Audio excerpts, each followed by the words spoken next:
Hello friends, welcome to another video tutorial from Kamal Dhariyal. दोस्तों, इस video में बात करेंगे हार्ट फेलियर पे और ये पहला पार्ट है जिसमें हम सिर्फ इसके बेसिक कॉन्सेप्ट पे बात करेंगे। तो आइए दोस्तों वीडियो को स्टार्ट करते हैं। दोस्तों, जान लेते हैं कि क्या है हार्ट फेलियर। इसको जानने के लिए एक छोटा सा एग्जाम्पल मैं आपको यहाँ पे दूंगा। सपोज आप कोई कॉम्पिटिटिव एग्जाम अटेंड कर रहे हैं और उसमें पास होने के लिए यानी कि उसको क्वालिफाई करने का जो मिनिमम क्राइटेरिया है वो है 50% मार्क्स। अगर आप गेन करते हैं तो आप उसको क्या कर लेंगे, उस एग्जाम को क्वालिफाई कर लेंगे, यानी कि आप पास हो जाएंगे। तो 50% मिनिमम मार्क्स लाने का आपका क्या है, टारगेट है। Got it. तो अगर आप इस 50% मार्क्स को ले आते हैं तो आप पास हो गए, और नहीं ला पाते हैं तो आप क्या हो गए, आप फेल हो गए। Got it. यानी कि आपको एक टारगेट दिया गया था और उस टारगेट को अगर आपने अचीव कर लिया तो आप पास हो गए, नहीं कर पाए तो आप फेल हो गए। यानी कि जो काम आपको करना था वो आप नहीं कर पाए, आपको पास होना था, नहीं आप हो पाए। तो सिंपली हार्ट में भी क्या होता है कि हार्ट का काम क्या है, बॉडी में ब्लड का सप्लाई करना, यानी पंप करना, ब्लड को, ऑक्सीजनेटेड ब्लड को पंप करना, बॉडी के अदर ऑर्गन्स में या पूरे सिस्टम में उसको क्या करना, पंप करना, सर्कुलेट करना। तो वो डिपेंड करता है कि जो नॉर्मली उसको पंप करना है वो कर पा रहा है कि नहीं कर पा रहा है। जो उसका टारगेट है उस टारगेट को फुलफिल कर पा रहा है, नहीं कर पा रहा है। अगर हार्ट उस टारगेट को फुलफिल नहीं कर पा रहा है, उस टारगेट को अचीव नहीं कर पा रहा है, नॉर्मली उसे क्या करना है, जो उसको नॉर्मल जो ब्लड उसको सप्लाई करना है बॉडी पे, वो अगर वो नहीं कर पा रहा है, उसको करने में अगर वो फेल है, तो that is called heart failure. That is called heart failure. तो हार्ट फेलियर को कैसे डिफाइन करेंगे दोस्तों, यहां पे आप डेफिनेशन इसकी देख सकते हैं। Heart failure is a clinical syndrome. Actually it is a clinical syndrome. बहुत सारे डिजीज इस पर डिपेंड करता है कि बहुत सारे डिजीज होने के बाद ही ये क्या होता है, आपका हार्ट फेलियर हो सकता है। यानी कि ये एक स्पेसिफिक एक कंडीशन है, ये कोई डिजीज नहीं है। Got it. तो हार्ट में बहुत सारी प्रॉब्लम्स आने के बाद ये कंडीशन क्या होती है, ये डेवलप होती है। तो that's why it is a clinical syndrome. Heart failure is a clinical syndrome characterized by failure of the heart to generate enough cardiac output. Enough cardiac output. Got it? जो उसको minimum, जो उसका cardiac output होना है, जो जो blood उसे minimum उसको पंप करना है, वो अगर वो नहीं कर पा रहा है to meet the minimum metabolic needs. तो बॉडी की जो मिनिमम मेटाबॉलिक नीड्स है, जो नॉर्मली बॉडी को ब्लड की आवश्यकता है, वो नहीं कर पा रहा है, वो पंप नहीं कर पा रहा, हार्ट उतना ब्लड पंप नहीं कर पा रहा है। Got it. Needs of the body tissues in spite of the normal और above normal filling pressure. Filling pressure भी आपका ओके है, ठीक है, कि क्या हो रहा है कि आपके जो वेंट्रिकल्स है, वेंट्रिकल्स में प्रॉपरली ब्लड फिल कर रहा है, लेकिन जो चैम्बर्स हैं यानी कि वेंट्रिकल्स हैं वो उसको पंप नहीं कर पा रहे हैं, यानी कि कॉन्ट्रैक्शन में प्रॉब्लम है। ठीक है। तो बहुत सारे रीजन हो सकते हैं। तो सिंपली ये समझिए कि हार्ट फेलियर का मतलब है कि हार्ट को जो कार्डियक आउटपुट देना है, यानी कि ब्लड जो बॉडी को देना है for the minimum metabolic needs of the body, वो हार्ट नहीं कर पा रहा है। तो अगर ऐसा नहीं कर पा रहा है तो हार्ट, उस कंडीशन को क्या बोलेंगे, हार्ट फेलियर बोला जाता है। और इसको दूसरी तरह से भी आप डिफाइन कर सकते हैं। It is a clinical syndrome in which the heart loses the ability to pump sufficient amount of blood to all parts of the body. Got it. यानी कि हार्ट क्या कर रहा है, उस एबिलिटी को लूज कर चुका है, उस एबिलिटी को खो चुका है, जिससे उसको क्या करना है, जो सफिशिएंट अमाउंट उसे ब्लड के बॉडी के अदर पार्ट्स तक पहुंचाना था, वो उसको फुलफिल नहीं कर पा रहा है, वो नहीं पहुंचा पा रहा है। Got it. तो अपने टारगेट को अचीव करने में वो फेल हो चुका है। That's why this condition is known as heart failure. It में इन्वॉल्व लेफ्ट वेंट्रिकल और राइट वेंट्रिकल और बोथ। ये जो प्रॉब्लम है ये लेफ्ट वेंट्रिकल में भी हो सकती है, राइट वेंट्रिकल में भी हो सकती है, क्योंकि राइट वेंट्रिकल से क्या हो रहा है कि ब्लड कहाँ जा रहा है, लंग्स को पंप होता है ताकि वो ऑक्सीजनेटेड होके आए। Got it. और जो लेफ्ट वेंट्रिकल से पंप हो रहा है वो ऑर्टा के थ्रू कहाँ जा रहा है, बॉडी के अदर पार्ट्स में जा रहा है। Got it. तो ये प्रॉब्लम दोनों में हो सकती है, दोनों वेंट्रिकल्स में हो सकती है, लेफ्ट वेंट्रिकल में भी हो सकती है और राइट वेंट्रिकल में भी हो सकती है, जब या फिर दोनों में एक साथ भी हो सकती है। इट मे बी एक्यूट और क्रॉनिक। हार्ट फेलियर की जो प्रॉब्लम है वो एक्यूट भी हो सकती है और क्रॉनिक भी हो सकती है, यानी कि उसका जो ऑनसेट है वो अर्ली भी हो सकता है, अर्ली ऑनसेट यानी कि एक्यूट, ठीक है, तुरंत आपको सिम्टम्स डेवलप हो सकते हैं, या फिर क्रॉनिक कंडीशन भी हो सकती है जिसमें ग्रेजुअली सिम्टम्स डेवलप होते रहते हैं। ठीक है। प्रॉब्लम धीरे धीरे बढ़ते रहती है और बहुत टाइम के बाद सिम्टम्स अपीयर होते हैं, यानी कि लेट ऑनसेट ऑफ सिम्टम्स होता है। तो दोनों टाइप का हो सकता है, एक्यूट भी और क्रॉनिक भी हो सकता है। देखिए इस डायग्राम में आप देख सकते हैं ये हार्ट का पिक्चर है। तो इस पर देखिए कि ये आपका right ventricle and this one is the left ventricle. Left ventricle से ब्लड कहाँ पंप होना है, इसको इस अर्टा से होते हुए बॉडी के अदर पार्ट्स को जाना है। और राइट वेंट्रिकल से कहाँ को पंप होता है ब्लड, ये लंग्स की तरफ को जाता है, यानी कि इसमें आपका डीऑक्सीजनेटेड ब्लड जाता है ताकि वो ऑक्सीजनेटेड होके आए। Got it.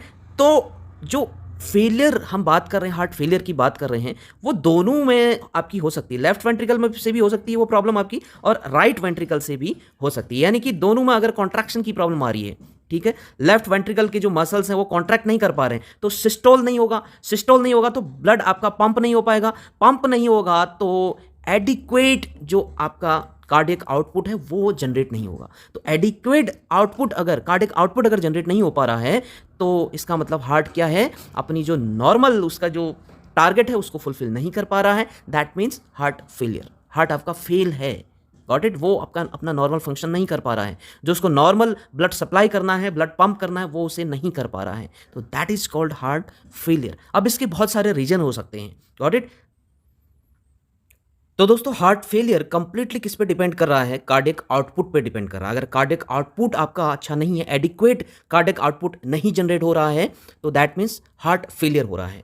तो हार्ट फेलियर पे डिपेंड कर रहा है। और हार्ट फेलियर को आप कैसे डिफाइन, कार्डियक आउटपुट पे डिपेंड कर रहा है। और कार्डियक आउटपुट को कैसे डिफाइन करेंगे, कार्डियक आउटपुट क्या है, it is A total amount of blood pumped पर minute by each ventricle during systolic contraction. Systolic contraction के दौरान वेंट्रिकल्स के द्वारा जो टोटल अमाउंट ब्लड का पंप किया जा रहा है एक मिनट में, एक मिनट में पंप किया गया ब्लड, एक मिनट में इजेक्ट किया गया blood during systolic contraction by the ventricles is known as cardiac output. और ये कार्डियक आउटपुट किस पे डिपेंड करता है, it depends on heart rate and stroke volume.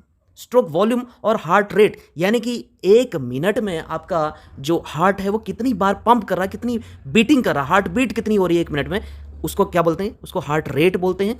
और स्ट्रोक वॉल्यूम किसको बोलते हैं, स्ट्रोक वॉल्यूम किसे बोलेंगे, volume of the blood pumped out of the left ventricle of the heart during each systolic contraction.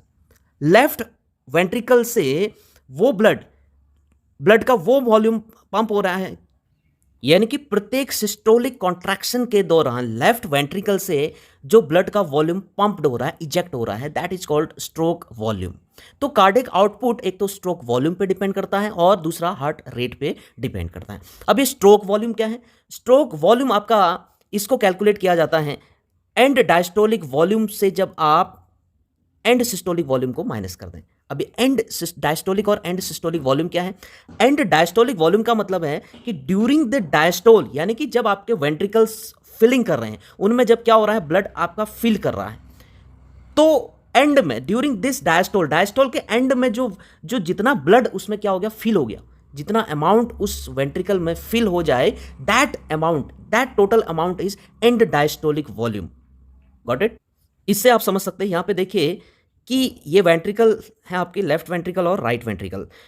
तो ड्यूरिंग डायस्टोल इस left ventricle या right ventricle में, दोनों में से किसी में भी, ड्यूरिंग डायस्टोल क्या हो रहा है कि जितना अमाउंट ब्लड का फिल हो रहा है at the end of the diastole, जो इसमें ब्लड टोटल फिल हो चुका है, that total blood volume is known as end diastolic volume.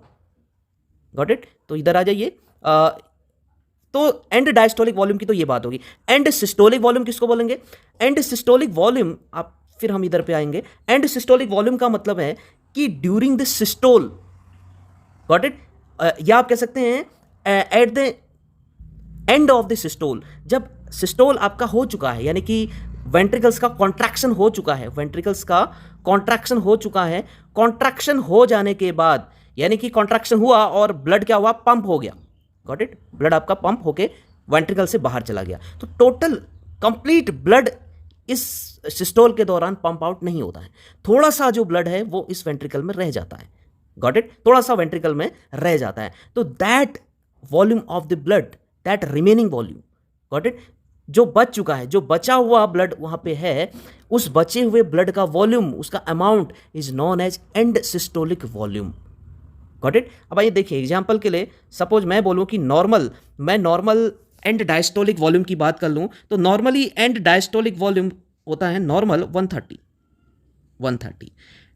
And the end systolic volume is approximately 60, normal की हम बात करें 60, गॉट इट। तो स्ट्रोक वॉल्यूम क्या हो जाएगा, stroke volume is equal to 70, stroke volume कितना हो जाएगा 70, गॉट इट। यानी कि 130 स्ट्रोक वॉल्यूम का मतलब है कि 70 जो आपका ब्लड है 70 ml वो सिस्टोलिक कॉन्ट्रैक्शन के दौरान लेफ्ट वेंट्रिकल के द्वारा इजेक्ट किया जा रहा है, तो that is the stroke volume, got it. तो कार्डिक आउटपुट स्ट्रोक वॉल्यूम और हार्ट रेट पे डिपेंड कर रहा है। Now what is the ejection fraction, ejection fraction is the volumetric fraction of blood ejected from ventricle with each contraction.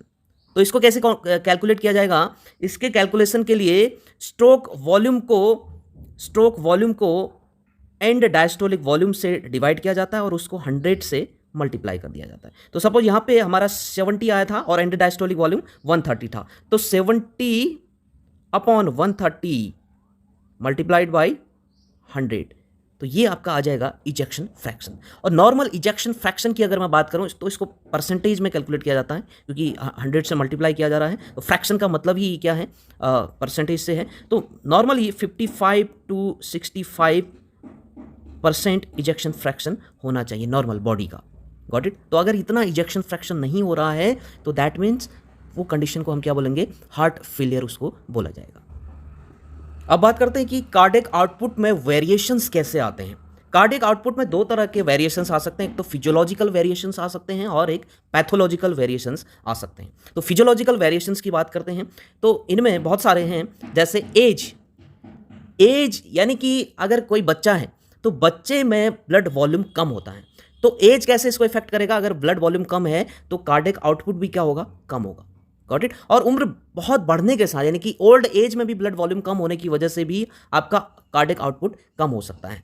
तो adult age में क्या होता है कि ब्लड वॉल्यूम अच्छा होने की वजह से क्या होता है, कार्डिक आउटपुट भी अच्छा आता है, गॉट इट।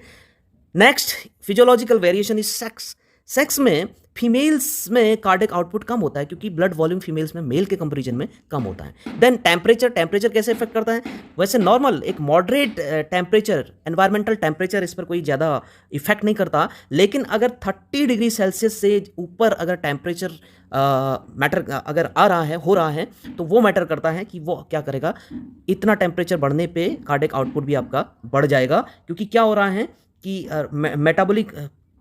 मेटाबॉलिक रेट भी बढ़ जाता है टेम्परेचर के साथ, गॉट इट।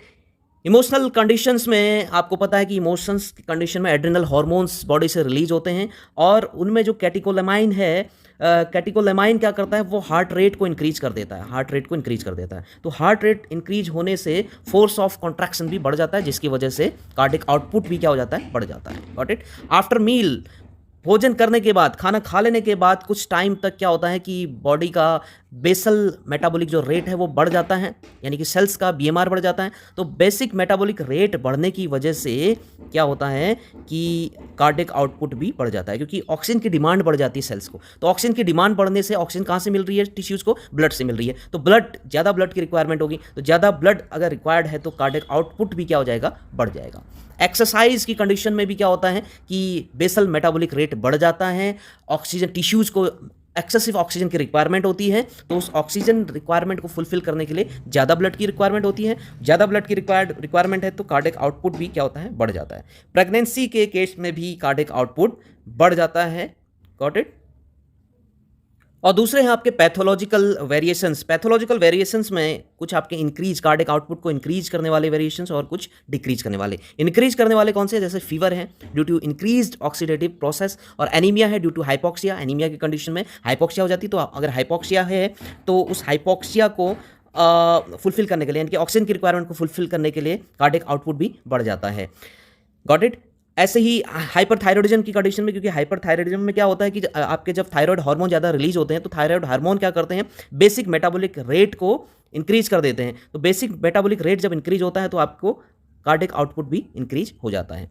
देन डिक्रीज करने वाले जो वेरिएशंस हैं वो उनमें आपके आ गए डिक्रीज आउटपुट को डिक्रीज करने वाले हाइपोथायरॉयडिज्म, क्योंकि हाइपोथायरॉयडिज्म में थायराइड हार्मोन कम रिलीज होते हैं और हार्मोन, आपके थायराइड हार्मोन अगर कम रिलीज हो रहे हैं तो दैट मीन्स जो आपका बेसिक मेटाबॉलिक रेट है वो भी कम हो जाता है। तो वो कम होने से कार्डियक आउटपुट भी लो हो जाता है, कम हो जाता है। मायोकार्डियल इन्फार्क्शन के केस में जब आपकी कार्डियक मसल्स इन्फार्क्ट हो जाती हैं, यानी कि इस्केमिक डिजीज हो जाती है, गॉट इट, वहाँ की टिश्यू डैमेज हो जाती है, मसल्स की टिश्यूज अगर आपकी डैमेज हो जाती है तो वो प्रॉपरली कॉन्ट्रैक्ट नहीं कर पाती, गॉट इट। तो कॉन्ट्रैक्शन ना हो पाने की वजह से सिस्टोल नहीं हो पा रहा है, सिस्टोल नहीं हो रहा है तो कार्डियक आउटपुट भी नहीं हो पा रहा है, यानी कि कार्डियक आउटपुट भी क्या हो जाता है, कम हो जाता है। हेमरेज की कंडीशन में, जब हेमरेजिक कंडीशन में क्या होता है कि ब्लड वॉल्यूम बॉडी में कम हो जाता है, गॉट इट, क्योंकि बॉडी से क्या हो रहा है, ब्लड लॉस हो रहा है। अब ब्लड लॉस हो रहा है तो उस कंडीशन में भी क्या होता है, ब्लड वॉल्यूम कम होने से कार्डियक आउटपुट भी क्या हो जाता है, डिक्रीज हो जाता है। तो ये सारे कार्डियक आउटपुट में वेरिएशन आ सकते हैं और कार्डियक आउटपुट में वेरिएशन आने से हार्ट फेलियर की कंडीशन डेवलप हो सकती है। और भी बहुत सारे रीजन हैं और कौन से सिम्टम्स, साइन एंड सिम्टम्स इसमें डेवलप होते हैं, क्या ट्रीटमेंट इसके लिए लिया जाएगा, नेक्स्ट वीडियो में हम उस पर बात करेंगे। इस वीडियो में बस इतना ही। Thank you very much.